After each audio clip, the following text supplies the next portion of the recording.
Dan selanjutnya Bapak dan Ibu, sebelum kita melanjutkan dengan acara beranda kita pada pagi hari ini, insya Allah kita akan mendengarkan sharing dari saudara kita, yaitu Bapak Sony Shahlan, yang mendapatkan kepercayaan yang luar biasa dari korporasi di mana beliau berkiprah di dalamnya, yaitu dari PT Garuda Indonesia.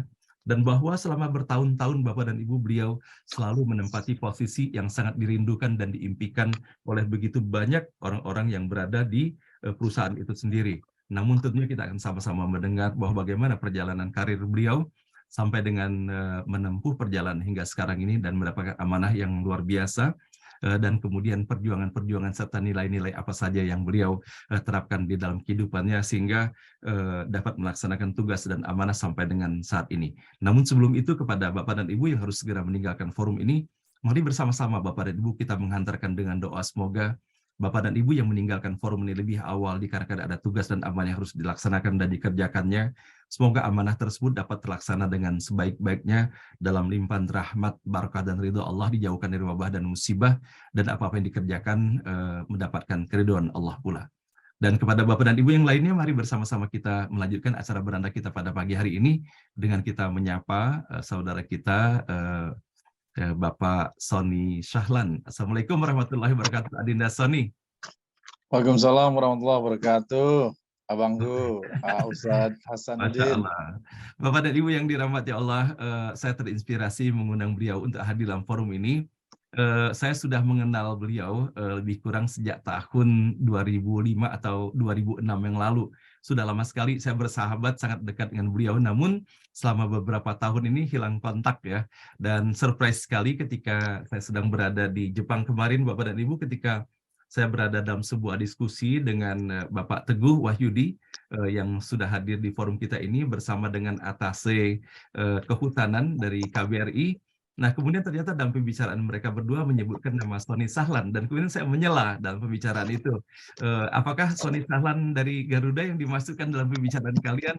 Mereka kemudian menyatakan iya, dan kemudian saya sampaikan bahwa saya mengenal baik Pak Sony Shahlan ini, dan kemudian mereka pun menjadi surprise, padahal beberapa hari sebelumnya saya berada di Tokyo, sampai dengan Pak Teguh itu bilang, Pak Hasanuddin, kalau saya tahu Pak Hasanuddin kenal dengan Pak Sony Shahlan, mestinya di Tokyo bisa jumpa dengan beliau. Namun itulah Bapak dan Ibu, cara Allah kemudian mempertemukan kembali dalam silaturahim yang sangat indah. Nah, sehingga selamat datang Adinda Sony Shahlan di dalam acara beranda ngaji bareng online pada pagi hari ini. Namun kepada Bapak dan Ibu, sebelum bersama-sama kita mendengarkan sharing dari beliau, semoga Allah memberikan kemudahan dan kelancaran, ada baiknya saya membacakan sedikit ya, sekelumit tentang riwayat beliau. Tak kenal maka tak sayang. Nah, maka pada pagi hari ini saya mendapati bahwa tahun 93 berawal beliau sebagai pimpinan cabang ya, istilah pimpinan cabang ya, betul Adinda Sony ya, pimpinan cabang dari Garuda Indonesia dengan kedudukan di Batam ya, dan beliau pada saat itu sebagai commercial staff di Batam. Dan kemudian beliau menjadi Deputy Station Manager untuk Garuda Indonesia di Batam pada tahun 2002. Kemudian pada tahun 2003 beliau mendapatkan amanah baru lagi, yaitu Special Assignment as Branch Manager untuk Citylink Palu Branch. Dan kemudian pada tahun 2004 mendapatkan assignment khusus pula untuk jadi Station Manager untuk Garuda Indonesia di Aceh. Dan sehingga membuat beberapa sahabat beliau di Aceh dan saya pun mengenal baiknya, dan itu menjadi bagian dari network pula antara saya dengan beliau. Dan kemudian beliau tahun 2009-2012 sebagai Station Manager untuk Garuda Indonesia di Seoul, di Korea. Dan kemudian ternyata beliau berlanjut kembali kemudian sebagai Quality Control dan Senior Manager di Garuda Indonesia di Jakarta pada tahun 2012 sampai 2016, sebelum kemudian beliau dipromosikan kembali untuk menjadi General Manager Garuda Indonesia di Padang.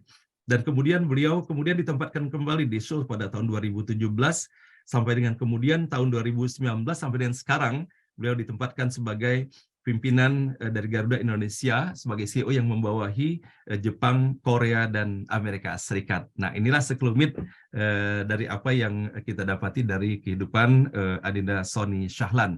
Nah, baiklah Andersoni, bersama kita masih 386 orang dan mungkin bisa menceritakan sedikit bagaimana pengalaman kenapa memilih Garuda dan bagaimana mendapati bahwa dalam perjalanan waktu yang sangat singkat menempati beberapa posisi strategis sampai dengan sekarang ini, dan kemudian nilai-nilai apakah sebetulnya yang menjadi pegangan di dalam perjalanan selama ini. Kami silakan Adinda Soni.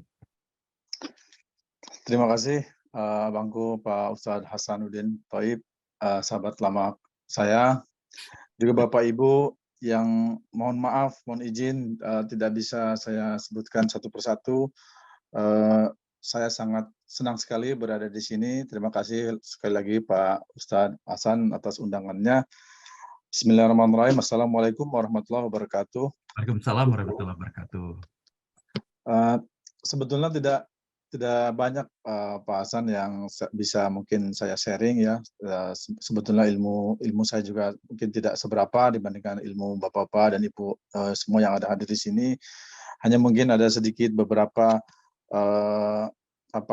yang mungkin bisa kami share ya, dan mudah-mudahan bisa bermanfaat juga bagi Bapak Ibu, seperti amanah dari Pak Ustadz Hasan, supaya hal ini bisa bermanfaat dan berbagi, yang kiranya berbagi ini menjadi manfaat bagi kita sekalian. Jadi memang betul Pak Ustadz Hasan bahwa saya itu bekerja di Garuda itu sebetulnya dulu cita-cita saya pilot ya, seperti anak-anak zaman dulu lah. Kalau ditanya mau jadi apa, mau jadi pilot, mau jadi dokter, mau jadi insinyur kan gitu ya. Nah memang saya dulu sempat malah saya sempat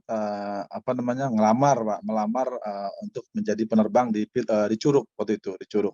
Dan memang kadarullah saya pada saat pantuhir, pada saat ujian akhir itu saya fail, saya gagal. Jadi itu sudah melalui beberapa tahap, kalau tidak salah ada 6 tahap atau 7 tahap. Dan pada saat tes kesehatan mungkin ya, tes kesehatan saya mungkin ada bermasalah dengan mata. Pada saat itu saya mungkin sudah minus atau bagaimana, jadi tidak diluluskan. Dan itu memang qadarullah juga ya. Jadi saya yakin ini adalah keputusan terbaik dari Allah. Pada saat itu saya sempat frustasi juga Pak Hasan, bahwa dulu saya jadi pilot, terus terakhir nggak kesampaian. Saya sempat down juga pada saat itu karena satu kampung kan udah bertahu tuh saya ngelamar ya kan, jadi pilot dan lain sebagainya, terus gagal akhirnya. Dan itu tadi qadarullahnya, jadi saya akhirnya ngelamar di Garuda. Jadi ya masih di dunia penerbangan juga. Jadi dengan bekal yang ada, saya memberanikan diri melamar di Garuda Indonesia. Itu pun saya melamar juga itu tadi ya, seperti disampaikan Pak Hasan, bahwa semua itu pada saat saya ngobrol dengan Pak Ustadz Hasan ini selalu saya bilang, saya sangat-sangat yakin dengan ketentuan Allah. Jadi ibaratnya mungkin Pak Hasan lebih paham, mungkin saya mohon dibantu. Jadi ada satu ayat bahwa daun yang jatuh itu tidak akan jatuh atas izin Allah kan gitu ya. Apalagi kita sebagai manusia. Dan memang sudah sebagai rencana Allah, saya melamar di Garuda itu juga waktu tahun 1992 itu masih belum ada gadget, belum ada handphone, masih pengumumannya masih di koran dan lain sebagainya. Saya itu bertemu seseorang, ini juga ceritanya lucu juga Pak, pada saat saya ngelamar itu. Jadi saya nggak tahu gimana ketemu orang hari Rebo kalau nggak salah, terus di depan halte di Selipi, saya masih ingat waktu itu. Itu pun saya waktu itu kenapa saya ada di Selipi itu, saya waktu itu masih ya muter-muter nyari kerjaan gitu kan. Nah, terus dia bilang kebetulan saya waktu itu masih jadi pengajar Pak. Saya sempat jadi pengajar di LIA dulu, di Lembaga Indonesia Amerika, jadi pengajar bahasa Inggris. Jadi memang salah satu modal saya itu, saya dulu ya punya kelebihan bahasa Inggris dari SMP sampai SMA. Alhamdulillah NEM saya selalu di atas 90, 100, malah pernah 100 juga.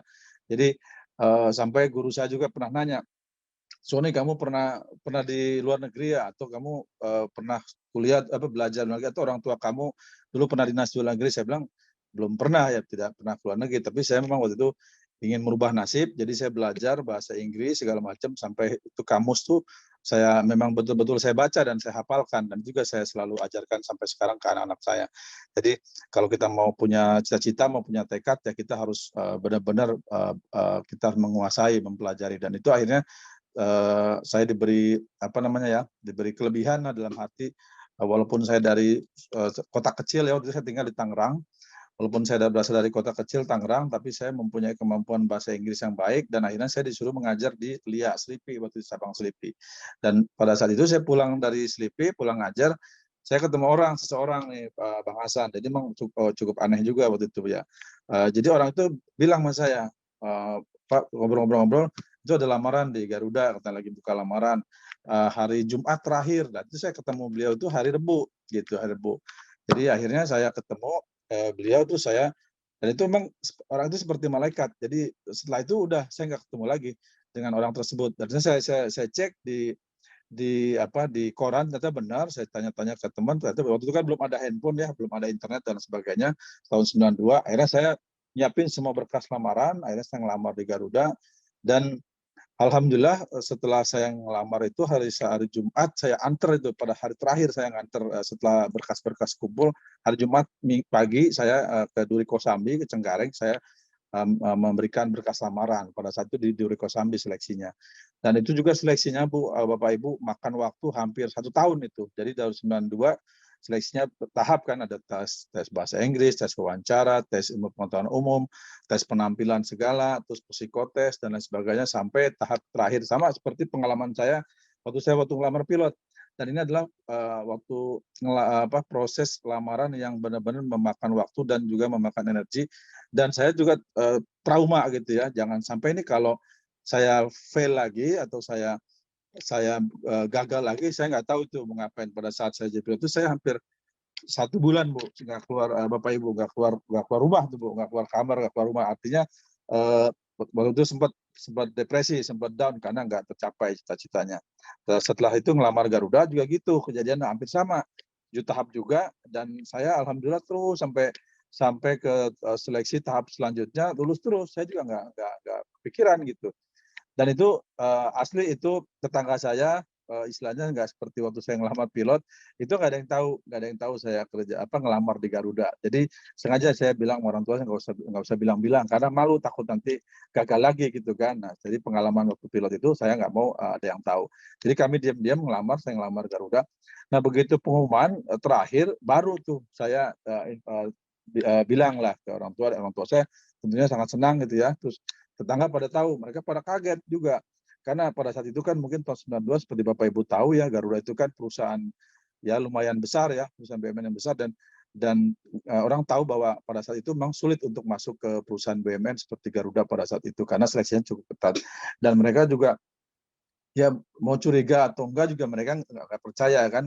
Kalau dibilang nyogok duit dari mana ya kan karena mereka tahu orang tua kami seperti apa. Jadi kok bisa gitu ya. Jadi itulah tadi dari pengalaman-pengalaman itu ya tidak lain adalah karena saya selalu berserah diri pada Allah. Jadi artinya semua yang saya lakukan itu saya yakin bahwa memang sudah ditentukan itu oleh Allah. Jadi kita hanya manusia hanya menjalaninya saja. Yang penting kita melakukan upaya-upaya terbaik dan akhirnya saya masuk ke Garuda, lulus di Garuda, ya sampai semua orang masih surprise lah bahwa saya bisa masuk ke Garuda dan pada saat itu juga posisinya kalau di maskapai Garuda itu Bu ya, Bapak Ibu, kan ada bagian teknik, ada bagian kargo, bagian apa ya. Nah di kita itu ada namanya commercial department di Garuda itu dan atau bahasa Indonesianya staf niaga. Jadi niaga itu adalah pada saat itu adalah salah satu divisi atau departemen yang sangat favorit di perusahaan penerbangan karena departemen yang intinya adalah bagaimana memberikan revenue kepada perusahaan atau cari uang untuk perusahaan. Artinya eksekutif di perusahaan maskapai, yaitu departemen niaga atau komersial. Dan itu saya masuk di departemen niaga atau departemen komersial. Dan itu dari situ tahun 93 seperti yang sampaikan tadi Bang Hasan tadi, saya memulai karir juga di Cengkareng. Dari Cengkareng saya sempat ke Darmala. Mungkin Bapak Ibu ada yang tahu di kantor Garuda Indonesia pernah buka kantor di Darmala, di mana Sudirman ya. Setelah itu sebagai staf reservasi saya di sana, staf tiketing, terus aja sampai akhirnya saya ditempatkan di Brand Service Batam. Di Brand Service Batam dan itu adalah pengalaman pertama saya ditempatkan di luar Jakarta ya atau di luar Jawa ya. Jadi saya ditempatkan di Batam, saya mendapatkan tiket one way dan itu juga kenapa saya ditempatkan di Batam ada 5 orang ya Bang Hasan, Bapak Ibu sekalian. Jadi ada 5 orang yang ditempatkan di daerah pada saat tahun 1993. Kenapa ditempatkan di daerah, 3 orang di Batam, 2 orang di Banda Aceh, dan itu satu angkatan semua. Itu yang dipilih adalah orang-orang yang memang lulusan terbaik, ya lulusan terbaik di Garuda Indonesia pada tahun 1992. Karena kami setelah lulus di Garuda, kami mendapatkan training ya, trainingnya juga cukup lama setelah seleksi tahun 92 selama setahun. Trainingnya juga hampir setahun, training niaga itu. Jadi kita belajar ticketing, belajar reservation, belajar airline knowledge, belajar semua uh, ilmu-ilmu penerbangan kami pelajari. Termasuk juga kita belajar customs, bea cukai, juga imigrasi, karantina juga kita diajarkan dalam paket modul A, modul B, istilahnya gitu di Garuda, di Turi Kosambi, Bapak Ibu. Dan itu lebih kurang 1 tahun. Dan itu juga untuk Bapak Ibu ketahui selama seleksi itu juga sama masih sistem gugur. Jadi walaupun kami sudah diterima di Garuda, kalau saat training nilainya jelek, itu bisa digugurkan oleh Garuda pada saat itu. Jadi benar-benar Garuda itu pada saat itu benar-benar saklek ya dalam menerima pegawai pada tahun 1992 itu. Dan alhamdulillah karena saya mungkin sudah bertekad itu ya, bertekad untuk merubah nasib dan juga bertekad untuk yang selalu melakukan yang terbaik. Saya itu salah satu ya saya di lulusan Garuda itu saya salah satu terbaik ya, salah satu student atau siswa atau lulusan training niaga terbaik. Ada terpilih 5 orang, makanya kami ditempatkan di branch office di luar Jawa karena kami terbaik di perusahaan menyampaikan kepada kami bahwa Anda dikirim keluar daerah supaya bisa memperbaiki kinerja perusahaan di luar daerah. Intinya seperti itu. Jadi saya akhirnya ditempatkan di branch office Batam tahun 1993, 1994 dan sampai cukup lama Bapak Ibu, kurang lebih 6 tahun. Akhirnya sampai 2001 kalau tidak salah, 2001 saya pindah ke dinas ke Palu seperti yang disampaikan Pak Hasan tadi. Dan di Garuda juga saya seperti Bapak Ibu ketahui juga sharing juga mungkin buat anak-anak, Bapak Ibu semua yang ada di sini bahwa saya melaksanakan ini semua ya lillahi ta'ala dan ikhlas. Karena alhamdulillah di Garuda ini saya termasuk mungkin sebagai anggota Kopassus ya, karena saya ditempatkan di 3 kota di Indonesia yang tiga-tiganya daerah konflik. Jadi seperti di Palu, saya ditempatkan di Palu itu 1 jam kurang itu ke Poso. Pada saat itu Poso juga kan sedang ada konflik dan itu teman-teman kami, teman-teman saya nggak ada yang mau ditempatkan di Palu karena pada saat itu ya dekat ke Poso dan daerah konflik dan saya ya Bismillah, lillahi ta'ala saya berangkat aja ke Palu. So dari Palu juga gitu, dari Palu saya ditempatkan lagi, lillahi ta'ala lagi, perusahaan menugaskan saya lagi ke Banda Aceh. Banda Aceh juga sama pada itu ada GAM ya Pak Hasan ya. Jadi lagi bergejolak antara pemerintah dengan Aceh dengan istilahnya gerombolan GAM katanya. Dan setelah itu ada tsunami Aceh tahun 2006 dan saya ditempatkan di Aceh pada tahun 2006 setelah tsunami dengan misi untuk memperbaiki kinerja perusahaan dan juga memperbaiki termasuk gedung kantor setelah tsunami Aceh 2006 tadi. Dan itu juga alhamdulillah saya lalui, saya selesaikan dengan baik. Nah dari Aceh tidak berhenti lagi sampai di situ. Setelah itu saya ditempatkan lagi di Papua, di Jayapura, dan itu juga ya boleh dibilang ya enak gitu ya, dari Palu daerah konflik dekat Poso terus ke Aceh, terakhir bukannya di Jawa malah ditempatkan lagi di Papua, di mana di Jayapura saya ditempatkan, dan itu saya nggak pernah ngimpi bahwa saya akan ditempatkan di Papua. Sekali lagi ya lillahi ta'ala saya laksanakan. Untuk Bapak Ibu ketahui pejabat sebelum saya itu balik ke Jakarta di Sersi. Jadi dia bilang cuti ke Jakarta, tapi nggak balik-balik ke Jayapura. Akhirnya saya diminta oleh manajemen, Son, kamu berangkat ya ke Jayapura. Akhirnya siap, saya bilang gitu. Akhirnya saya berangkat ke Jayapura bersama keluarga juga pada saat itu. Dan alhamdulillah memang ya keluarga saya sudah ikhlas, keluarga saya sudah selalu yang ngikutin lah kemana saya berdinas. Memang sudah ya mau tidak mau kan ngumpul, kalau istilahnya kalau orang Jawa bilang makan orang makan, mangan orang mangan ngumpul. Jadi istri saya selalu mendampingi saya sampai ke Jayapura juga, malah saya terakhir itu di Jayapura saya alhamdulillah diberikan lagi anak ketiga pada saat di Jayapura. Oh ya, jadi anak saya juga lahirnya beda-beda. Anak pertama lahir di Batam, anak pertama lahir di Surabaya di tempat mertua saya. Kebetulan mertua saya orang Surabaya. Anak yang kedua lahir di Batam pada saat penugasan di Batam, dan anak saya yang ketiga lahir di Jayapura pada saat penugasan di Jayapura. Yang di Aceh sama di Palu nggak sempat ya. Jadi nggak, akhirnya di Jayapura itu anak ketiga. Dan itu tadi di Jayapura saya selama 3,5 tahun, sama juga ujian dari Allah itu tidak habis-habisnya di Jayapura. Seperti Bapak Ibu ketahui, di sana ada malaria, di sana juga suka ada kerusuhan, ada demo dan lain sebagainya. Malah saya sempat mengalami kerusuhan Abe Pura, itu istri saya, anak-anak saya itu di rumah, itu di luar terjadi tembak-tembakan. Saya sempat ngalamin, dan itu saya juga jalan menelusuri gerombolan atau demonstran ya, demonstran di Abe Pura pada saat itu, yang setelah saya melalui setelah 20 menit saya lewat situ, meledak kerusuhan di Abe Pura. Mungkin Bapak Ibu pernah dengar ya kerusuhan Abe Pura, di mana banyak polisi BRIMOB yang tewas, juga banyak juga teman rekan-rekan saudara-saudara kita orang Papua juga yang tewas juga, akhirnya perang saudara gitu ya, tembak-tembakan dan sebagainya. Dan itu saya 20 menit sebelumnya saya lewat di situ di depan Uncen Universitas Cendrawasih di Abe Pura. Dan saya kenapa saya lewat situ, karena ya tugas, karena waktu itu saya ingin mau ke airport Sentani, supir saya juga saya masih ingat itu orang Batak, badannya besar, terus dia nggak berani lanjut, dia bilang, Pak Sony, saya stop aja di sini, saya pulang aja, Bapak bawa mobil aja sendiri, karena saya takut ada kerusuhan, kata dia gitu. Terus saya bilang, oh ya udah, mobil kamu bawa aja, taruh di rumah, saya bilang, kasih ke ibu, saya bilang gitu, kamu pulang aja.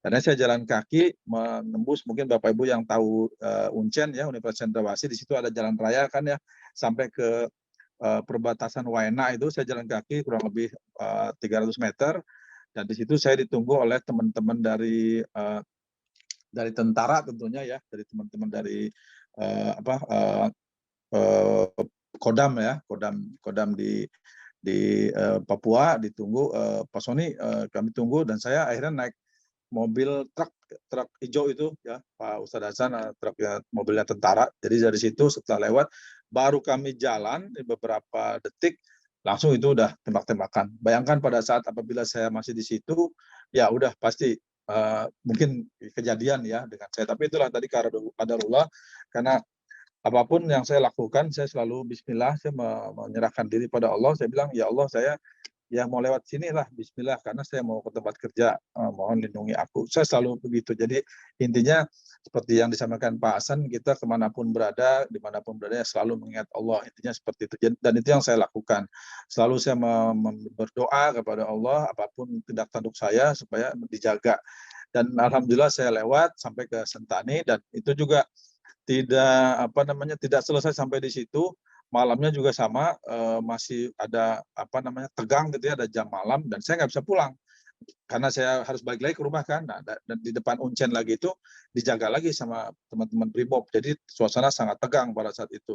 Dan itu kurang lebih mungkin 2 minggu lebih, itu jalan-jalan di Papua, di Jayapura khususnya, itu lengang ya, tidak ada mobil, tidak ada orang, itu selama 2 minggu sepi. Dan itu saya, setelah kejadian itu saya pulang, itu sama diantar oleh teman dari tentara juga yang antar saya pulang, dan itu dipesankan, Pak Sony, kalau Bapak nggak perlu pulang, ya Bapak jangan pulang, nginep aja di hotel, katanya gitu. Wah, tapi saya ada keluarga saya bilang gitu, ada anak istri saya di rumah, kasihan. Saya mau pulang aja. Waduh, Pak, ini beresiko, katanya, karena masih jam malam, masih banyak tembak-tembakan. Ya udah Pak, bismillah aja. Akhirnya saya jalan, dan alhamdulillah itu bisa beberapa kali dicegat oleh oleh tentara, oleh Brimob. Apain, katanya, malam-malam Bapak keluar gitu, sampai segala macam. Terus alhamdulillah saya pulang ke rumah saya, terus kira-kira jam 1 malam itu di rumah saya itu masih tembak-tembakan Pak, di daerah komplek rumah saya itu. Masih ada tembak-tembak jam 1, jam 2. Dan saya kontak teman-teman saya di Polda gitu ya, yang di Polda Papua, ada apa nih kok banyak tembak-tembak. Ya itu biasa Pak, katanya, lagi begini-begini kan Bapak diem aja di rumah. Itu sampai seperti itu Pak, Bapak Ibu, kondisinya waktu saya diberi di Papua. Dan sekarang alhamdulillah Papua sudah baik ya, mungkin sudah kondusif.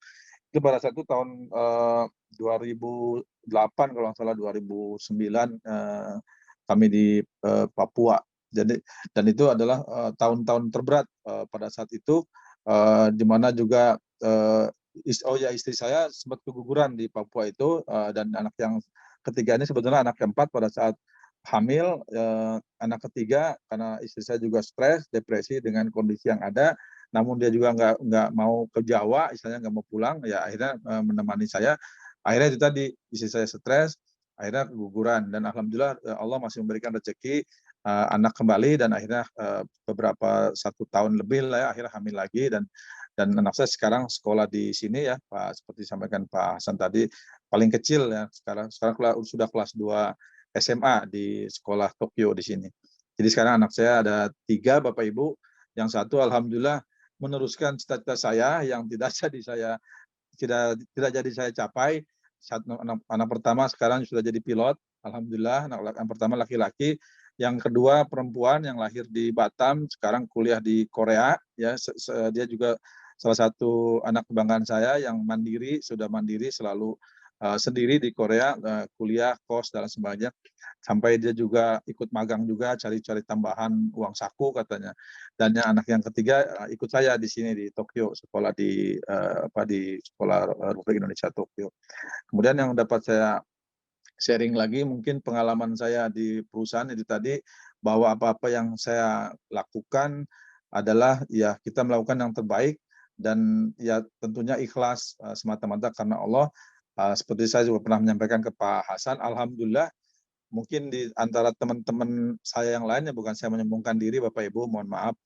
Jadi saya udah menjadi general manager di di Garuda Indonesia ini sudah hampir sudah 4 atau 5 dirut, sudah ganti 5 dirut, direktur utama. Alhamdulillah saya masih dipercaya. Karena ada beberapa juga kan seperti Bapak Ibu tahu mungkin di kantor Bapak Ibu juga biasanya kalau kita ganti direksi, ganti manajemen, biasanya ada beberapa yang ikut diganti, dicopot dan alhamdulillah karena saya selalu berserah diri sama Allah ya kalau ditanya karena teman saya juga nanya, teman angkatan, teman apa, kok lu nggak ditarik, kok lu nggak dipindah katanya, lu backingnya siapa? Saya bilang, saya sempat bilang juga sama Pak Hasan, ya backing saya Allah, saya bilang gitu. Dia ketawa gitu kan, oh belagu lu kata dia, nggak usah sok inilah kata dia gitu. Tapi memang itu memang benar yang itu yang saya lakukan sampai saat ini begitu. Jadi apa-apa yang saya inginkan ya saya minta sama Allah. Jadi kita nggak bersandar kepada manusia. Jadi itu aja yang saya pedomani sampai saat ini. Apapun yang saya inginkan, saya minta kepada Allah. Kita sholat tahajud, kita sholat sunnah, dan lain sebagainya. Walaupun kita, apalagi ujian saya cukup lumayan berat di luar negeri ya. Di luar negeri, karena kebanyakan memang kan non-muslim ya. Saya pernah di Korea hampir 6 tahun lebih ya, karena 2 kali penugasan saya di Korea. Dan sekarang saya udah di Jepang juga di tahun ketiga. Sama ya, di sini juga mayoritas non-muslim. Dan saya alhamdulillah Bapak Ibu, bukan saya mau ria, saya juga tidak pernah putus puasa Senin Kamis ya. Mungkin ini saya share ya, bukan saya ingin sombong, tapi mungkin ini juga kalau misalnya Bapak Ibu ada yang meniru kan saya juga ikut dapat pahala. Jadi saya sejak tahun 2010 ya, 2009 2010 itu saya setelah berkomitmen sama Allah bahwa selama saya bisa beribadah Senin Kemis, ya saya akan melakukan puasa Senin Kemis. Dan alhamdulillah sampai sekarang puasa saya tidak pernah putus. Dan itu mungkin amalan yang mungkin bisa saya laksanakan, karena mungkin saya bukan ahli ibadah yang misalnya saya selalu rajin sholat tahajud, selalu sholat tepat waktu. Jadi apa yang bisa saya lakukan adalah ya ibadah ini yang saya selalu bisa konsisten saya lakukan. Dan ini mudah-mudahan juga menjadi pintu surga, salah satu pintu surga buat saya nantinya. Dan itu makanya kami amalkan. Dan alhamdulillah anak saya juga yang besar, Jason ya, yang sekarang jadi pilot juga sudah mulai puasa Senin Kamis. Jadi memang ini juga banyak membantu Bapak Ibu ya, di samping kita juga bisa sehat, juga saya selalu merasa ada yang meng-guide gitu loh Bapak Ibu. Jadi apapun tindak tanduk saya secara sengaja atau tidak sengaja selalu dituntun oleh Allah. Nah, itu yang memang itu yang saya inginkan. Jadi ini mungkin yang bisa saya sharing. Mohon maaf, bukan saya ingin menyombongkan diri, tapi karena diminta oleh Pak Hasan untuk bisa berbagi. Mudah-mudahan apa-apa yang saya ceritakan ini bisa bermanfaat dan apa-apa yang baik bisa dicontoh, namun apa-apa yang tidak baik mohon dapat diabaikan oleh Bapak Ibu. Demikian mungkin sharing dari saya. Kalau ada yang mau Bapak Ibu tanyakan, monggo. Terima kasih Pak Ustadz Hasan. Assalamualaikum warahmatullahi wabarakatuh. Waalaikumsalam warahmatullahi wabarakatuh. Masya Allah, terima kasih Adinda Sony atas apa yang di-sharingkan pada hari ini, dan tentunya Bapak dan Ibu yang dirahmati Allah atas apa yang beliau sampaikan, sebagaimana kita selalu saja mendengarkan sharing yang disampaikan dalam forum ini. Semoga segala kebaikan yang terhantarkan menjadi kebaikan yang membuka pintu keberkahan pula bagi kita dan terutama bagi yang menyampaikannya. Sebagaimana dalam hadis Rasulullah SAW, apabila seseorang terinspirasi atas kebaikan yang kita lakukan dan kemudian yang bersangkutan melakukannya, maka kebaikan yang telah dilakukan dengan menginspirasikan itu lebih baik daripada seekor unta merah, yang dalam hal ini simbol unta merah itu adalah sesuatu yang sangat prestisius, sesuatu yang sangat berharga yang disimbolkan dalam masyarakat Arab ketika itu. Nah, baiklah Bapak dan Ibu yang dirahmati Allah, dari apa yang disampaikan oleh Pak Sony, kalau seandainya tadi kita sudah mendengarkan bahwa bagaimana perjalanan karir beliau dan kesuksesan menyertainya, tentunya dengan lika-liku pengalaman yang berharga pula yang didapati pada setiap posisi di mana beliau telah menepati jabatan itu. Maka pada siang hari ini kita akan memberikan kesempatan kepada Bapak dan Ibu yang ingin menyampaikan pertanyaan kepada Mas Sony. Kami persilakan. Dan dalam hal ini kami akan mengawalinya dengan memberikan kesempatan kepada Ibu Emi Barokah. Berkenankah Ibu Emi menyampaikan pertanyaannya untuk Pak Sony Shahlan pada Ibu Emi? Oh ya, sedang online. Baik Ibu sekalian, mungkin kita akan berikan kesempatan kepada Pak Kunto. Pak Kunto dengan pertanyaan. Kami persilakan Pak Kunto untuk bisa meng-unmute audionya Pak Kunto agar bisa menyampaikan pertanyaan secara langsung. Silakan Pak Kunto. Assalamualaikum warahmatullahi wabarakatuh. Waalaikumsalam warahmatullahi wabarakatuh, Pak Kunto. Terima kasih Pak Ustadz Hasanuddin. Ya Pak Kunto. Salam kenal Pak Sony. Terima kasih sharingnya. Saya mungkin ingin mengetahui sejauh mana faktor unggulan begitu ya. Faktor unggulan apa saja yang menentukan dalam kompetisi regional atau global dalam meraih peluang bisnis angkutan udara, khususnya penumpang, kargo, dan sebagainya. Mohon penjelasan. Terima kasih. Assalamualaikum warahmatullahi wabarakatuh. Waalaikumsalam warahmatullahi wabarakatuh. Silakan Adinda Sony, mungkin bisa disampaikan jawabannya. Mohon maaf tadi bisa diulang Pak intisari pertanyaan Bapak. Oke Pak Kunto, tolong diulang kembali Pak Kunto. Ya,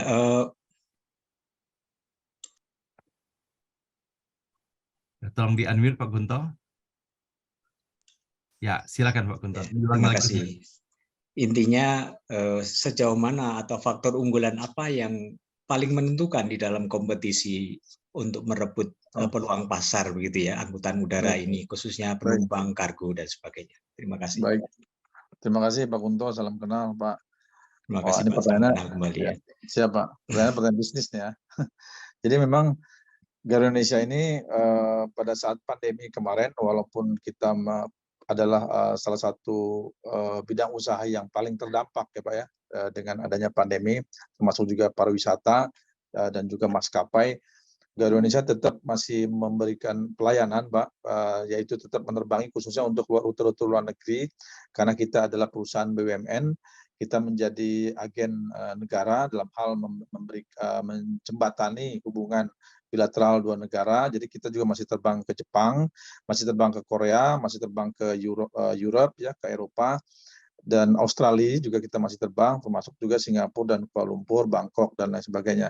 Jadi kita tidak stop Pak, Garuda Indonesia karena sebagai BUMN mendapat amanah dari pemerintah, kita tidak stop menerbangkan pelayanan kita. Namun hanya mengurangi frekuensi dari yang tadinya misalnya 7 kali seminggu atau daily, menjadi hanya 2 kali seminggu. Kalau untuk Tokyo saat ini seperti itu, 2 kali seminggu. Biasanya kita ada 14 kali seminggu, saat ini 2 kali seminggu. Dan alhamdulillah per 1 November kemarin kita dengan kembali pulihnya COVID ya, dengan dibukanya border beberapa negara termasuk Jepang dan Indonesia, Garuda Indonesia sudah menambah lagi frekuensi penerbangan tambah 3 kali. Jadi sekarang kami sudah terbang 5 kali seminggu ke Tokyo. Ya kita harapkan nanti ke depan makin ke depan atau bulan depan atau tahun depan kita akan kembali back to normal ya, seperti sebelum pandemi menjadi 7 kali seminggu, bahkan bisa 14 kali seminggu. Jadi faktor yang paling menentukan adalah memang untuk saat ini Pak adalah pelayanan Pak. Pelayanan, karena apalagi untuk maskapai full service seperti Garuda, kita tidak bisa melakukan kompetisi harga, karena kita mempunyai nilai atau value pelayanan yang cukup dapat dibanggakan oleh para customer atau bahkan bangsa Indonesia. Seperti misalnya pelayanan salah satunya adalah on time performance. Jadi kita memberikan pelayanan kepada penumpang terbang selalu on time, tidak pernah delay. Bahkan Garuda Indonesia termasuk salah satu maskapai paling on time di dunia, nomor 2 di dunia, Pak. Mungkin Bapak Ibu pernah baca ya artikel di media. Alhamdulillah Garuda Indonesia adalah perusahaan penerbangan paling on time nomor 2 di dunia. Dan itu kita sebagai bangsa Indonesia patutnya bangga ya bahwa maskapai kita Garuda Indonesia menduduki ranking nomor 2 maskapai paling on time. Sebelumnya ada lagi maskapai dengan pelayanan terbaik di kelas ekonomi, juga pelayanan catering terbaik di kelas ekonomi di pesawat, itu juga Garuda masuk dalam kategori tersebut. Jadi memang ini adalah unggulan-unggulan yang kami dalam tanda kutip kami jual ya kepada konsumen, bahwa kami tidak melulu untuk menjual harus harga murah seperti maskapai yang lain, terutama untuk LCC atau low cost carrier yang tidak ada makanannya. Jadi kalau misalnya khusus untuk yang di internasional memang banyak memberikan persaingan pelayanan, termasuk juga di dalam rute-rute domestik juga kita memberikan pelayanan kita di pesawat dengan maintenance terbaik.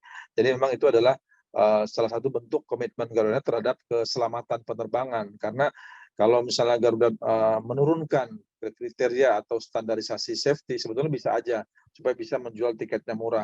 Misalnya maintenance yang harusnya tiap hari diganti jadi seminggu sekali supaya ongkosnya lebih murah. Tentunya ini bisa dilakukan, bisa saja oleh suatu perusahaan melakukan seperti itu. Tapi kan itu bisa berdampak kepada keselamatan, mempertaruhkan keselamatan kepada penumpang, dan Garuda tidak melakukan itu. Jadi itu adalah salah satu unggulan yang saat ini kami bisa sampaikan kepada para customer, kepada pelanggan, juga termasuk untuk pandemi adalah salah satu strategi kita selama pandemi. Kami lebih banyak mengangkut kargo, Pak, karena penumpang pada saat pandemi kan jarang yang bepergian, apalagi dengan adanya protokol kesehatan, mereka harus wajib tinggal di rumah dan lain sebagainya. Jadi selama ini khusus untuk brand service Jepang, di sini kita juga termasuk Korea, kita lebih banyak mengangkut kargo, baik dari Korea atau Jepang ke Indonesia maupun dari Indonesia ke Jepang dan Korea. Dan alhamdulillah selama ini biaya operasional kita di brand service Jepang dan Korea banyak di cover oleh pemasukan atau revenue dari kargo, Pak. Karena kalau kita ngandelin penumpang selama ini tentunya tidak bisa ya dalam tanda kutip nutupin gitu Pak ya.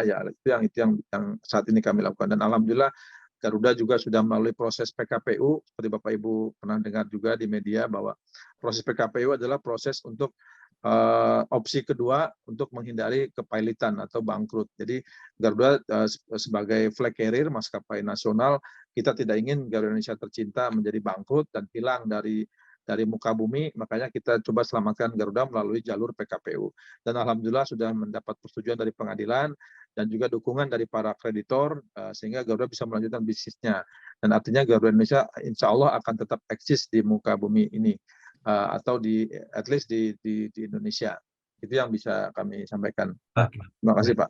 Baik, terima kasih Pak Kunto atas pertanyaannya. Walaupun masih ada satu lagi pertanyaan dari Pak Kunto, kita selingi dulu dengan memberikan kesempatan kepada Ibu Miranti Abidin. Kepada Ibu Miranti kami persilakan Ibu Miranti.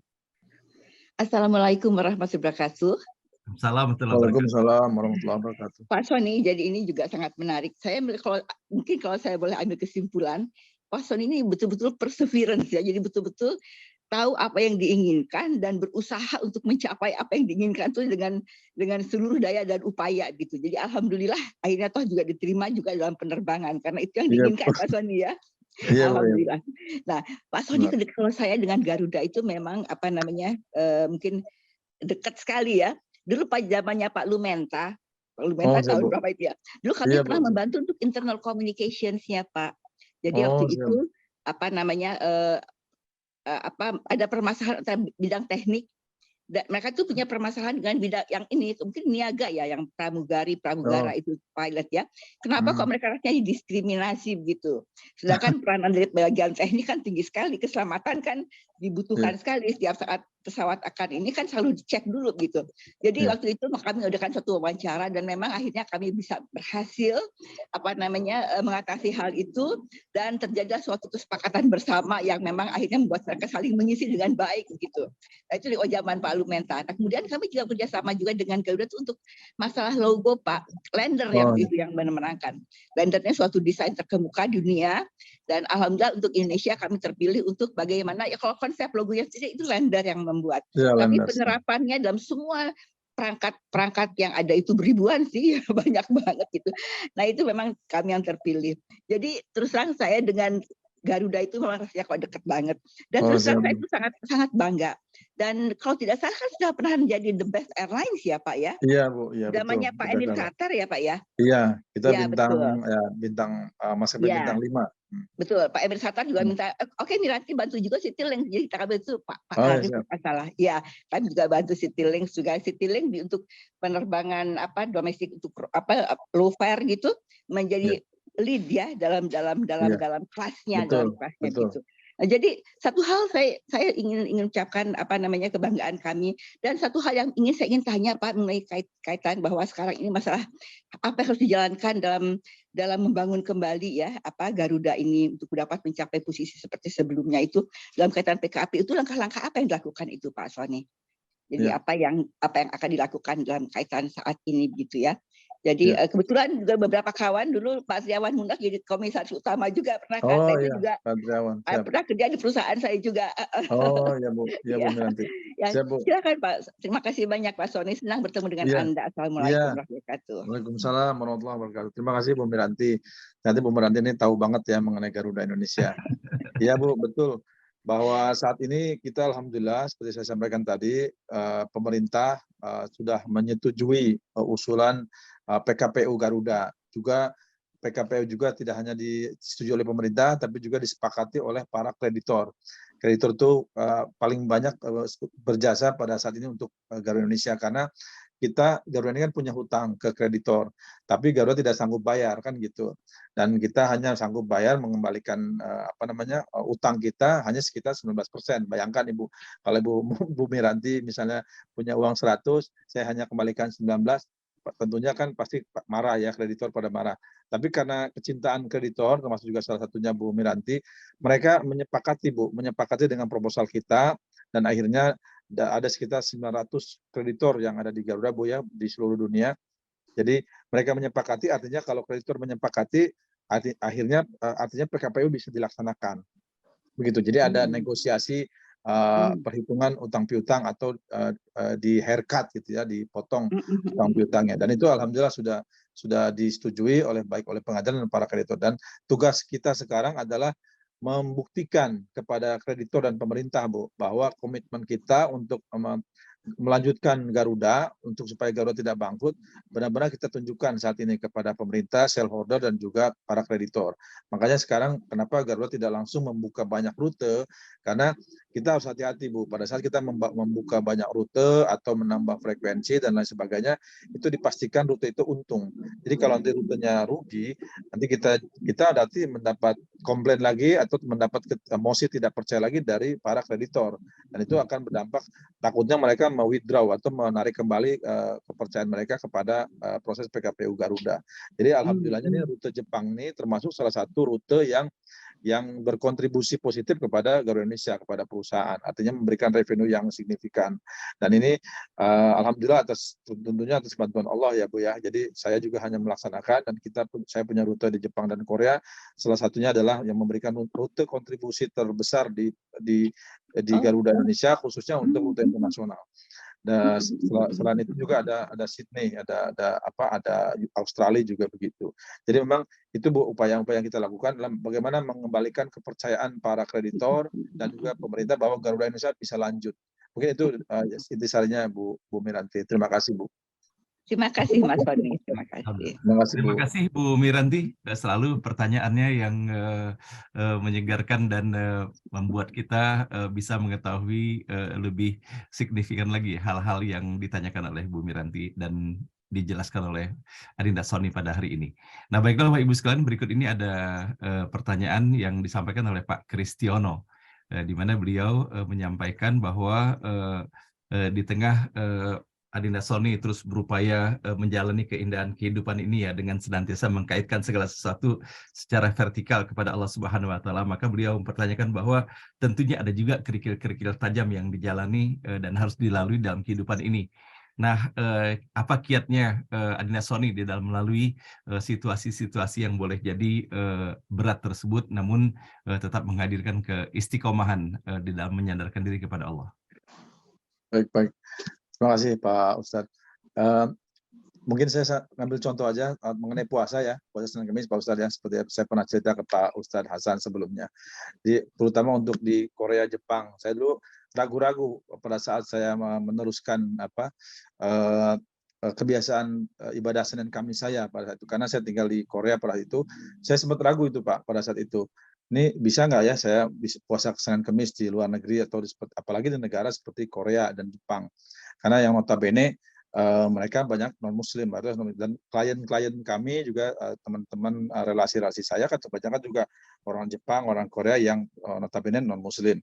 Dan tentunya kalau pada saat kita melakukan bisnis, misalnya rapat atau makan, tentunya ada undangan makan siang atau makan minum dan lain sebagainya, itu hal yang tidak bisa saya hindari, apalagi kita dalam bicara bisnis perusahaan. Misalnya saya diundang hari Senin atau lunch meeting, kan nggak mungkin saya tolak karena saya puasa. Dan itu adalah salah satu ujian terberat saya pada saat awal-awal. Tapi begitu saya bertekad, berniat karena Allah, itu mohon izin, jadi schedule-nya itu Allah yang atur. Jadi menyesuaikan sendiri. Jadi saya nggak pernah diajak rapat itu, diajak ketemu itu selain Senin dan Kamis. Jadi padahal mereka nggak tahu kan kalau saya berpuasa gitu. Jadi dia selalu, Pak Sony appointment hari Selasa atau Rebo, suruh pilih, kalau nggak hari Jumat. Dan itu saya juga sadar nggak sadar saya tanya, loh kok mereka selalu memberikan pilihan seperti itu gitu. Jadi memang, dan saya yakin itu karena Allah ya. Jadi karena Allah yang atur. Jadi Allah yang menggerakkan hati mereka supaya membuat schedule di luar hari Senin dan Kamis. Dan itu tadi kembali karena saya berserah pada Allah, akhirnya semua ya Allah yang mengatur semuanya. Jadi saya awalnya seperti itu Pak Hasan. Jadi saya juga ragu-ragu, dan akhirnya begitu kejadian 1 minggu 2 minggu seperti itu, appointment juga banyak di Selasa, Rebo, dan mereka juga nggak minta hari Senin, hari Kamis. Akhirnya saya makin mantap. Ya alhamdulillah sampai saya pindah ke Tokyo juga begitu. Di Tokyo juga sama, begitu ada meeting atau ada visit, ada kunjungan, ya mereka mintanya Selasa atau Rebo atau di luar hari itu. Jadi memang ya seperti diberi jalan gitu oleh Allah. Ya, itu aja sih mungkin yang bisa saya sampaikan. Artinya kalau kita sudah menyerahkan semuanya kepada Allah, ya insya Allah Allah memberikan kemudahan kepada kita. Demikian Pak Hasan. Oke, baik. Terima kasih Adinda Sony. Berikut ini dari Pak Kunto. Beliau menanyakan apakah perawatan pesawat terbang dan pelatihan untuk uji kualifikasi awak pesawat Garuda sudah bisa dilakukan di fasilitas sendiri sekarang ini? Oh iya, kita kan ada GMF di Cengkareng, Garuda Maintenance Facility, dan GMF juga sekarang sudah banyak melakukan MRO atau maintenance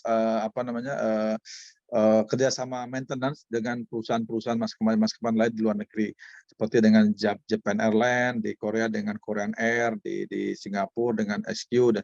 Jadi masing-masing maskapai itu sekarang melakukan kerjasama MRO namanya. Jadi dan MRO itu adalah standar maintenance yang dimiliki oleh perusahaan penerbangan. Mereka melakukan maintenance secara standar. Tentunya seperti Garuda Indonesia, terbang kemanapun maintenance-nya sama, walaupun ke luar negeri, ke kota besar, bahkan ke domestik, dalam negeri, ke kota kecil atau ke pelosok tanah air, itu maintenance-nya sama. Itu kita melakukan maintenance di GMF, Garuda Maintenance Facility, yang mana GMF adalah salah satu pusat maintenance pesawat terbaik di Asia. Jadi nggak usah khawatir Bapak Ibu. Kalau Garuda itu melakukan maintenance pesawat terbaik di Asia. Oke, baik. Berikut ini kami ingin memberikan kesempatan kepada Ibu Emi Barokah. Dan kebetulan Adinda Sony, putra dan menantu beliau sekarang ini sedang melanjutkan studi di Tokyo. Mudah-mudahan terjalin di silaturahimnya. Kepada Ibu Emi. Assalamualaikum warahmatullahi wabarakatuh. Assalamualaikum warahmatullahi wabarakatuh. Terima kasih Pak Hasan, Pak Sony. Mungkin saya manggilnya Mas Sony aja ya, karena terlihat jauh lebih muda daripada saya ya. Iya Bu, siap Bu. Salam kenal dan juga Bapak Ibu jamaah NBO yang terhormat. Saya senang sekali mendengar pengalaman berkarir dari Mas Sony ya, yang intinya adalah mengutamakan bagaimana beribadah, semuanya itu ibadah kepada Allah dengan rutin menjalankan puasa Senin Kamis. Saya termasuk pelanggan Garuda yang setia ya, karena GFF juga udah berkali-kali diperbarui begitu ya. Dan kebetulan juga tadi disampaikan Pak Hasan, anak saya juga ada di Tokyo, dan rencana saya juga mungkin pada kesempatan yang lain tetap menggunakan Garuda Indonesia, kebanggaan kita semua. Karena Garuda Indonesia itu saya juga banyak membaca mengenai Garuda. Kebetulan itu saya manggilnya Om Aya ya, Irfan Setia Saputra. Ya, kebetulan itu juga satu angkatan dengan saya begitu. Tapi bukan hal itu yang penting. Yang terpenting adalah bahwa Garuda Indonesia itu sejarahnya dibangun karena sumbangsih dari masyarakat Aceh. Ya. Ya, karena mereka menyumbangkan harta kekayaannya dengan membeli pesawat yang namanya Selawah. Ya. Itu sebagai cikal bakalnya dari Garuda Indonesia Airways ya. Dan saya yakin insya Allah dengan talent seperti Mas Sony, dengan leadership-nya dari Om Aya, Garuda ini bisa segera bangkit ya. Kemudian tentunya buat kita sebagai sebagai pelanggan Garuda dan sekaligus juga sebagai ininya ya, yang perhatian penuh. Semoga suspennya GIAA bisa dicabut ya Mas Sony ya. Iya Bu ya. Wah Ibu ikutin juga ya Bu ya. Di suspend oleh suspennya dari IDX itu bisa dicabut sehingga Garuda bisa kembali terbang tinggi. Ya, amin Bu. Terima kasih Pak Hasan dan Mas Sony. Wassalamualaikum warahmatullahi wabarakatuh. Waalaikumsalam warahmatullahi wabarakatuh. Terima kasih Bu Emi. Silakan Adinda Sony, mungkin ada yang mau dijawab dari pertanyaannya, silakan. Iya, saya rasa ini bukan pertanyaannya, ini doa dari Bu Emi. Insya Allah Bu, dengan selesainya proses PKPU nanti, kita optimis tahun-tahun mendatang kita benar-benar membukukan profitability yang benar-benar positif ya. Jadi bukan dalam tanda kutip ya positifnya, artinya di era Pak Aya ini benar seperti Ibu bilang, beliau memiliki leadership yang sangat-sangat kuat, sangat-sangat baik. Saya juga banyak ditempa oleh Pak Aya. Jadi kita benar-benar memulai Garuda ini dengan istilahnya New Garuda. Filosofi kita sekarang adalah New Garuda. Jadi benar-benar Garuda baru, artinya mindset yang baru, tidak lagi seperti Garuda-Garuda zaman dulu, bahwa kita ini benar-benar adalah entity bisnis. Bagaimana menciptakan revenue, profit bagi perusahaan. Jadi bukan hanya nama besar. Misalnya Garuda rutenya banyak, pesawatnya banyak, bukan itu. Kalau dari Pak Aya bilang gitu, bukan itu yang perusahaan yang besar itu, bukan seperti itu. Perusahaan yang besar adalah perusahaan yang menghasilkan profit, profit yang besar buat perusahaan, itu adalah perusahaan yang besar. Selama ini kan Garuda paradigmanya adalah kita banyak rute, kemana-mana kita ada, pesawatnya banyak, dan lain sebagainya. Dan itu kalau semuanya rugi, rutenya rugi juga kan percuma. Makanya ada arahan dari Pak Aya, kita semua harus memastikan bahwa rute-rute yang kita terbangi membukukan profit buat perusahaan. Dan itu adalah menjadi tanggung jawab masing-masing general manager, bahwa dan menjadi GM di Garuda sekarang ini benar-benar tidak gampang ya Bu, tidak mudah seperti sebelumnya. Artinya kita benar-benar memastikan bahwa rute yang saya pimpin itu betul-betul harus profit. Kalau enggak, saya pasti dipanggil, dievaluasi oleh Pak Aya atau BOD. Kenapa ini rutenya negatif? Kalau memang itu negatif dan tidak bisa diimprove dalam 1 bulan 2 bulan, ya itu harus komit, harus ditutup. Kalau nggak ditutup, ya orangnya ditutup gitu kan, orangnya suruh pulang. Dan itu adalah komitmen kita kepada perusahaan, karena kita juga bertanggung jawab kepada shareholder, kita bertanggung jawab pada para creditors, bahwa Garuda yang saat ini yang ada adalah new Garuda baru setelah proses PKPU. Jadi bisnis adalah how to make profit for the company. Mungkin itu Bu Emi ya. Terima kasih Bu Emi. Oke, baik. Berikut ini pertanyaan dari Ibu Hermin ya. Jadi beliau menyampaikan pertanyaan, pengalaman yang bervariasi karena ridho Allah. Pertama, gagal, tidak menyerah dan berserah diri pada Allah. Adakah pelajaran yang diberikan ayah dan ibu yang membuat Mas Sony kemudian istiqomah menjalani puasa Senin Kamisnya? Terima kasih Pak Hasan, Pak Ustadz Hasan. Mungkin ya lebih banyak dari orang tua saya Bu ya, Bapak Ibu almarhum. Kebetulan Bapak Ibu saya sudah almarhum. Terakhir ibu saya 3 tahun yang lalu, belum lama, pada saat saya baru menjabat di Tokyo, dan itu sebelum pandemi. Sebelum pandemi ibu saya wafat, dan saya juga masih alhamdulillah, karena saya ngebayangin kalau ibu saya wafat pada saat COVID, pada saat pandemi, saya tidak akan bisa melihat atau menengoki atau bertemu dengan atau melihat jasad ibu saya, karena sudah dengan prosedur COVID ya kan, dengan peti mati, peti jenazah dan lain sebagainya. Ibu saya wafat itu, saya alhamdulillah diberi kemudahan juga sama Allah. Saya begitu dapat informasi dari adik saya jam 4 subuh kira-kira, saya memutuskan untuk berangkat dari Haneda, berangkat ke Cengkareng, karena keputusan keluarga adalah menunggu saya menyolatkan dan menguburkan.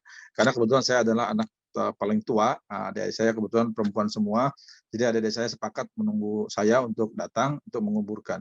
Dan semua juga dimudahkan jalannya oleh Allah. Saya berangkat dari rumah pesawat jam 10.45, kemudian saya mendarat di Cengkareng sekitar jam 5, dan pesawatnya landing juga lebih cepat Bang Hasan di Cengkareng. Ya, harusnya landing jam 5.30, karena mungkin istilahnya kalau kita bilang tailwind ya, tailwind artinya pesawatnya lebih banyak mendapat dorongan angin dari belakang, akhirnya mendarat di Cengkareng lebih earlier, lebih awal. Jadi jam 5 kurang sudah mendarat, saya langsung naik ojek ya, karena pada saat itu saya sama istri saya dan anak saya yang kecil di sini, istri saya sama anak saya naik mobil karena dijemput naik mobil biasa, karena saya khawatir, saya udah prediksi bahwa kalau saya naik mobil saya akan kena macet ke Tangerang. Saya waktu itu ke rumah ibu saya kan di Tangerang. Jadi kalau saya udah memprediksi, memperhitungkan kalau saya naik mobil nggak akan keburu. Saya bilang akhirnya saya naik ojek dari Cengkareng, dan itu juga dimudahkan, naik ojeknya dapat ojek yang motornya bagus, kencang. Akhirnya saya tiba di rumah ibu saya almarhum, dan itu tadi alhamdulillah jam 5.15, jam 5.20 saya tiba, masih terang. Langsung kami bawa ke masjid ya, saya juga masih bisa memeluk jasad ibu saya bawa ke masjid, dan alhamdulillah saya juga mengimami jenazah ibu saya, sholat di Masjid An-Nur. Saya masih ingat mereka menunggu saya, dan saya menjadi imam, dan saya juga ikut mengawal di ambulan sampai ke makam, dan saya juga ikut menguburkan ibu saya sampai ke liang lahat, dan saya azankan, dan semua kewajiban saya sebagai anak alhamdulillah dimudahkan oleh Allah dan dipenuhi, dan sampai dikuburkan, dan ya kembali lagi saya berdoa sampai pengajian. Itu tadi yang pernah saya alami. Bayangkan kalau misalnya pada saat ibu saya meninggal sudah COVID gitu ya Pak Hasan, itu mungkin saya nggak bisa nengokin karena saya harus karantina di Cengkareng, tidak boleh langsung kan, harus tinggal di hotel dulu. Ada teman saya kejadian seperti itu. Jadi ibunya meninggal, tidak bisa ketemu sama ibunya karena harus singgah di Cengkareng dan harus stay 7 hari di hotel, dan itu percuma dia datang artinya nggak ketemu. Dan itu makanya saya syukuri kepada Allah, semua itu sudah takdir ya, dan tapi kita masih diberi kemudahan. Dan itu sebetulnya saya banyak mendapatkan pelajaran itu banyak dari ibu saya sih, Bapak Ibu saya yang paling banyak mengajarkan hal-hal seperti itu ya, berserah diri pada Allah, bertawakal, beribadah konsisten. Ibu saya selalu cerewet kepada saya, suruh untuk melakukan sholat tidak tepat waktu dan sebagainya. Ayah saya juga sama, ayah juga yang mengajarkan ngaji dari ayah saya bisa ngaji dari ayah saya kebetulan dari Padang, dari Sumatera Barat. Ibu saya dari Jawa Barat, orang Sunda. Jadi saya bilang sama Pak Ustadz Hasan, jadi dua-duanya nggak dapet. Jadi saya nggak diaku, di Padang nggak diaku, di Sunda nggak diaku. Karena kalau Padang kan dari ibu ya, kalau bapak saya kan saya kan Padangnya dari bapak, ibu saya orang Sunda. Kalau ditanya orang mana, ya saya bilang orang Barat. Jadi saya orang Sumatera Barat dan orang Jawa Barat. Jadi alhamdulillah saya dapat pelajaran semua dari orang tua saya untuk selalu apa-apa itu ya berserah diri sama Allah. Itu aja sih Bapak Ibu yang bisa saya share. Oke. Baik Anila Sony, ini sengaja saya tampilkan Ibu Hermin. Terima kasih Ibu Hermin atas pertanyaan Ibu Hermin. Kita mendapatkan luar biasa uraian dari Anila Sony. Mungkin dari Ibu Hermin ada yang mau ditambahkan? Ya Pak Azam, Assalamualaikum warahmatullahi wabarakatuh. Waalaikumsalam warahmatullahi wabarakatuh. Saya hanya ini saja, pengalaman yang pertama gagal, kemudian tetap dengan kekuatan dan berserah diri tadi yang ingin saya komentari. Jadi sama Pak Hasan, pengalaman saya waktu ditunjuk menjadi pimpinan proyek untuk renovasi loh Pak, dokter ditunjuk untuk renovasi satu rumah sakit. Itu tadinya saya mau tidak saya terima, tetapi itu tadi Allah pasti kasih jalan. Dan ternyata alhamdulillah berjalan dengan baik, dan walaupun ada teman yang bilang nggak mau ngapain, kurang kerjaan banget, kerjaan dokter aja tidak habis-habisnya. Tapi alhamdulillah semua itu dijalankan dengan baik. Itu Mas Sony, jadi kalau berjuang itu memang kita harus berserah diri dan tidak pantang menyerah. Masya Allah. Mudah-mudahan Mas Sony sukses ya, Bu. untuk Ya Bu, kedepannya. amin Bu. Makasih Bu. Alhamdulillah. Oke, terima kasih Ibu Hermin, dan kepada Anila Sony, saya sampaikan bahwa Ibu Dr. Hermin Wijayati adalah dulu pernah menjadi kepala Rumah Sakit Anak dan Bersalin Harapan Kita ya. Dan sekarang masih di Rumah Sakit Haji ya Bu Hermin? Masih termute Bu Hermin? Saya 2020 saya kemudian berpindah Pak Hasan mengurus lembaga yang mengakreditasi rumah sakit. Mudah-mudahan dengan ini rumah sakit kita dipercaya oleh pelanggan-pelanggannya dan akan lebih baik melayani pelanggan-pelanggannya dengan hati pastinya. Terima kasih. Baik, terima kasih Bu Hermin, semoga sukses dan sehat walafiat selalu, dan semoga suami Bu Hermin sudah sehat kembali Bu Hermin sekarang. Perbaikan Pak Hasan, itu kali peringatan dari yang di atas, kita harus berserah diri padanya dan tidak ngoyo, itu pasti dengan usia kita yang sudah tidak muda lagi. Kita masih diberikan kesempatan untuk beribadah dan berserah diri padanya, itu aja sudah suatu pahala bagi kita. Dan peringatan itu mungkin kita harus mulai menata diri lebih baik lagi. Terima kasih Pak Hasan. Baik. Semoga cepat sehat Bu, salam hormat buat beliau Bu Hermin. Ya, makasih Pak Hasan. Baik Ibu yang berbahagia, demikian pertanyaan-pertanyaan sudah dihantarkan, dan kini tiba gilirannya saya ingin mengundang Prof. Suaryadi. Kepada Prof. Suaryadi, mohon kiranya dapat meng-unmute-kan audionya. Dan alhamdulillah Mas Sony, Adina Sony, bahwa beliau pun berada di Tokyo ketika itu. Namun dikarenakan kita baru tersambungkan kembali sehingga tidak sempat berjumpa. Kepada Prof. Suaryadi kami persilakan Prof. Terima kasih Pak Ustadz Hasanuddin. Ya Prof. Mas Sony Salan yang Pagi Prof. saya hormati. Assalamualaikum. Waalaikumsalam warahmatullahi wabarakatuh. Bapak Ibu sekalian yang masih mengikuti acara ini, 243 orang. Assalamualaikum warahmatullahi wabarakatuh. Waalaikumsalam warahmatullahi wabarakatuh. Pertama-tama saya salam kenal dulu Mas Sony ya. Kalau kemarin sempat diajak Pak Hasan ketemu Mas Sony di Tokyo, ya nggak perlu perkenalan lagi, udah kenal di sana. Saya cuma di fotonya aja Mas Sony. Ya Jadi Pak, foto, kapan ketemu lagi saya Pak? tahu wajahnya waktu tidak pakai peci sama waktu foto nggak pakai peci.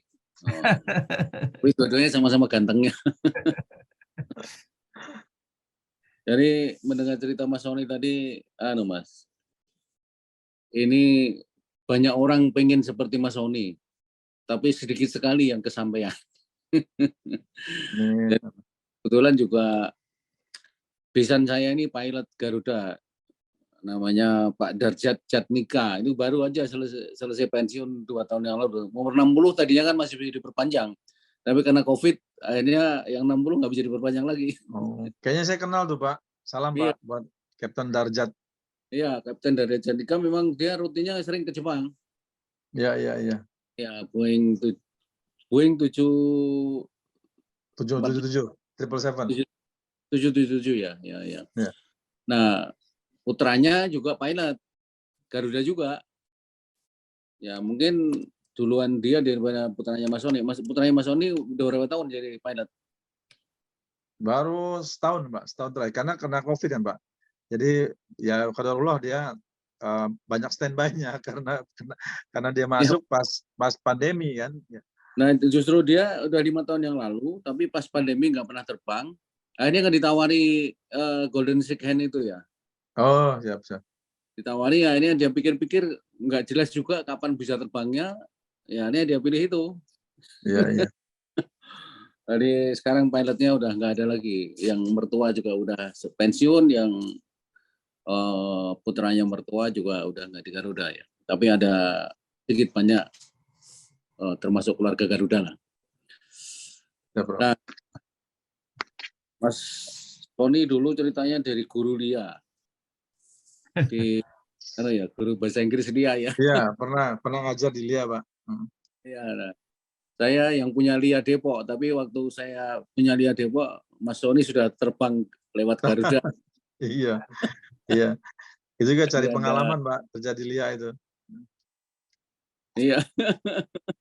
Ya pokoknya kalau guru dia ya bahasa Inggrisnya pasti bagus karena minimum harus 500 lebih ya TOEFL.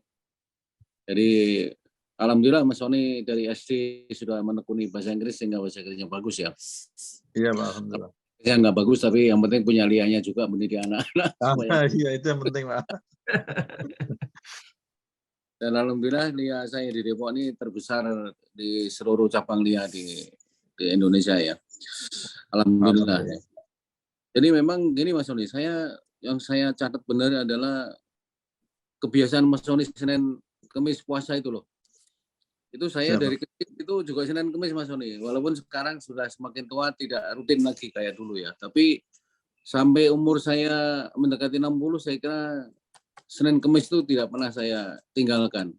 Oh, jadi memang apa yang disampaikan Mas Sony tadi benar ya. Jadi Allah itu selalu membimbing kita kalau kita menjalankan ibadah dengan baik ya. Dan Senin Kamis itu salah satu hal yang sangat penting bagi saya. Dan saya yakini betul dengan Senin Kamis itulah makanya karir saya juga lumayan baik lah gitu ya. Alhamdulillah. Enggak mendunia sama Mas Sony. Saya sih di Indonesia terus ya, nggak pernah ditempatkan di luar karena memang tidak memungkinkan. Siapa? Tapi kan jadi owner Pak. Nah itu tadi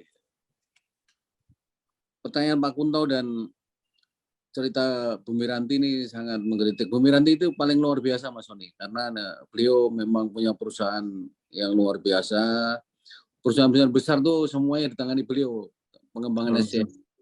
Termasuk Garuda tadi ya. Logo Garuda pun ternyata peran perusahaan Bu Miranti sangat menentukan ya. Itu luar biasa ya. Dan saya tuh sangat senang dengan Mas Sony selalu qadarullah ya. Memang semua sudah takdir Allah ya. Keberanian Mas Sony ya waktu di Irian tadi segala macam itu satu hal yang tidak banyak dipunyai. Tadi kan selalu contoh supir saya orang Batak badannya gede aja nggak berani. orang Tangerang yang badannya kecil berani Iya, Pak. pertempuran kayak Iya. gitu. Ini masalah mental sekaligus juga penyerahan diri totally ya. Iya. Jadi, serah diri kepada Allah, apapun yang terjadi Allah yang menakdirkan. Cuma mati hidup kan juga nggak tahu dengan cara apapun ya, itu bisa memang Allah sudah menghendaki ya. Ini saya kira yang penting bagi kita semua. Dan saya melihat begini Mas Sony, semua sahabat Pak Hasanuddin itu orangnya berserah diri pada Allahnya luar biasa. Jadi melihat wajah Mas Sony dan ceritanya itu nggak dikarang-karang, benar-benar menyerahkan diri pada Allah itu sepenuh hati ya. Ini yang saya pribadi, agama saya tidak terlalu kuat Mas Roni.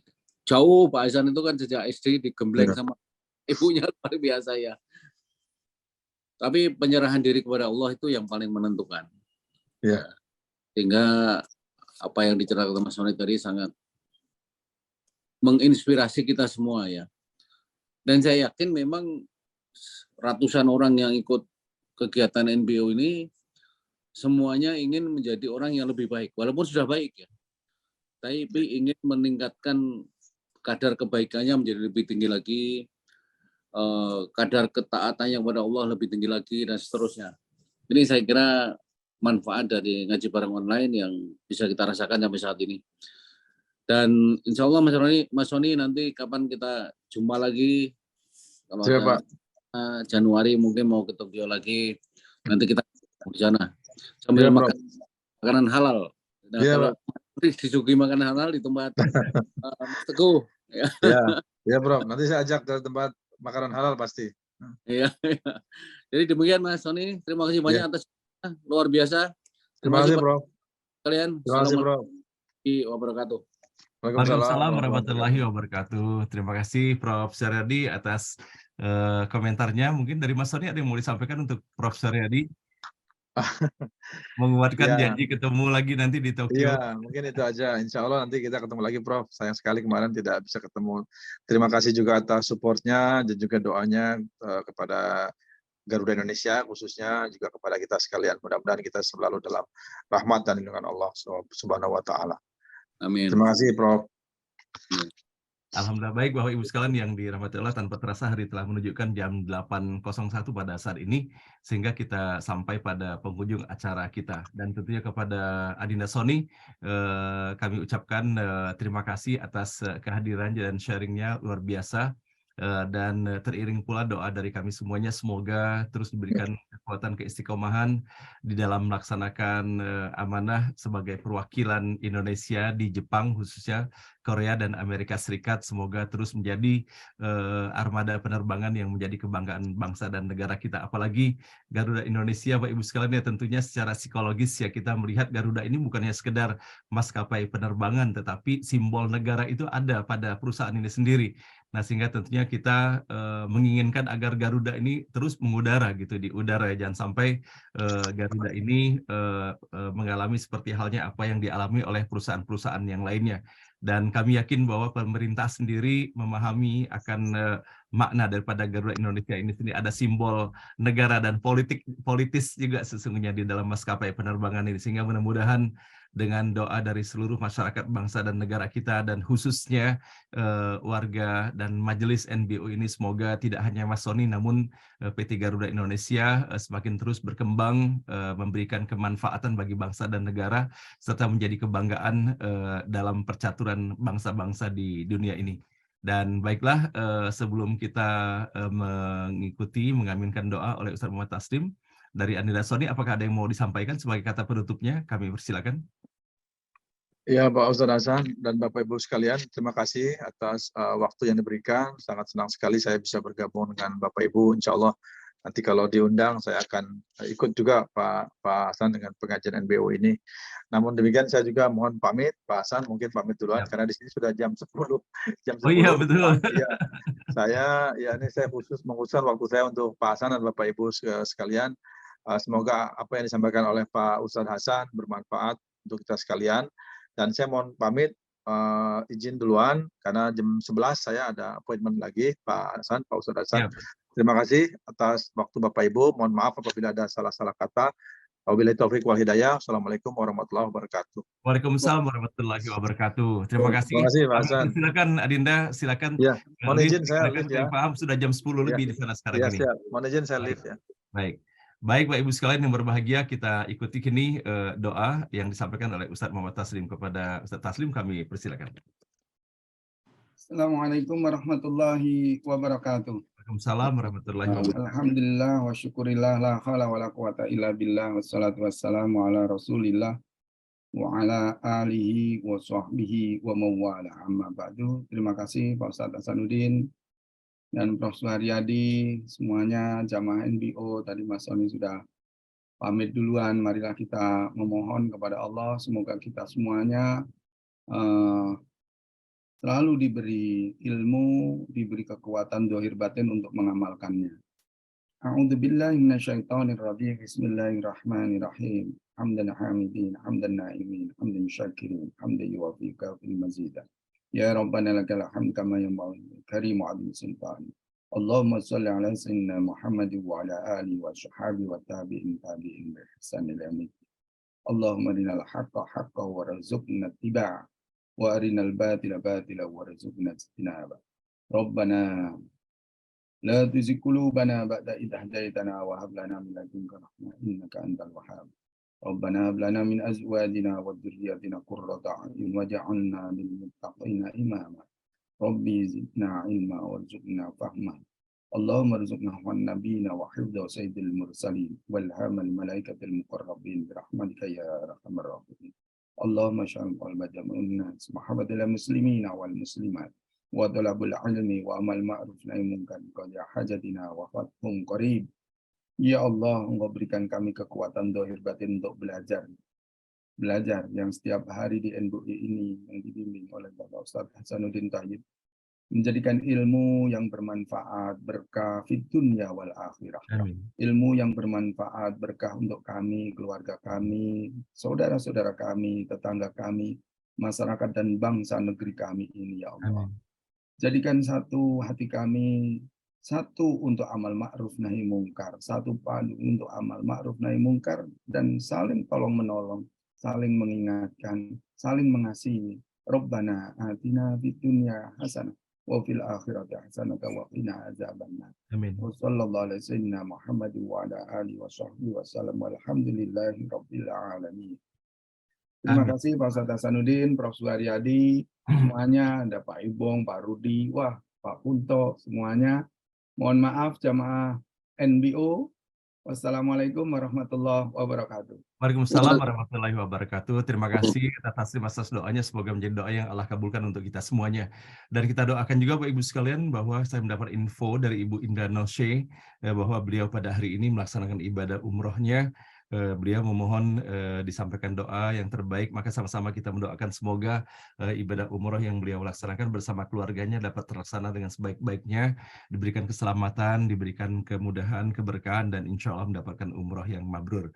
Demikian akhir pertemuan kita pada hari ini. Wabillahi taufiq wal hidayah. Wassalamualaikum warahmatullahi wabarakatuh.